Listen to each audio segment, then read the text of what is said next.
Guys আমাদের এই যে আসিফ স্যার দেখতে পাচ্ছেন, আমাদের উপদেষ্টা আসিফ স্যার, আপনারা আসিফ স্যাররে অনেক সালাম জানাইবেন। আর এখন কুয়েতের অবস্থা দেখেন, এই যে গতকালকে রাত্রে থেকে মোটামুটি বৃষ্টি টিষ্টি পড়তেছে। এই যে বৃষ্টির একটা ছাপ দেখতেছেন, এদিকে শুকনো এদিকে ভিজা, মানে বৃষ্টি পড়তেছে, এটাই প্রমাণ। আর আকাশে মেঘ আছে, ভরপুর কালো মেঘ, কবুতর সব বৃষ্টিতে ওই যে ছাদের উপরে বইয়ে সব ঘুমাইতেছে। এই দরজা লাগাও না তোমরা। এখন যে পরিস্থিতি বাহিরের, মানে আগামী 2-3 দিন আর কি বৃষ্টি হইতে পারে। এরা আমরা বন্ধু বান্ধব সব একসাথে কাজ করি, ডিউটি করি। আগামী 2-3 দিন বৃষ্টি হওয়ার সম্ভাবনা আছে কুয়েতে। আর এখন পিড়ি মোটামুটি পড়তেছে। তো সবাই ভালো থাকবেন, ধন্যবাদ। আমাদের জন্য দোয়া করবেন। কুয়েতে মানে এই বৃষ্টিটা আর কি শেষ হইলে ভালোভাবে ঠান্ডা ঠান্ডা পড়বো।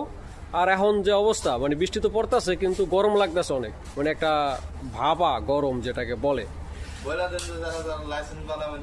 ও আর যারা যারা কুয়েতে আসতে চান, যে মানে ড্রাইভিং কি বলে, গাড়ি চালাইবেন, ড্রাইভিং এর পরীক্ষা নিরীক্ষা দেবেন, তারা আসতে পারেন, সমস্যা নাই। এই জায়গায় সব পরীক্ষা নিরীক্ষার কাজ বাজ চলে। হ্যাঁ, টেস্টে পাশ করলেই লাকি চান্স, মাসে 2 লাখ টাকা কামাইবেন চক্ষু বুঝছে। ওকে, বাই বাই।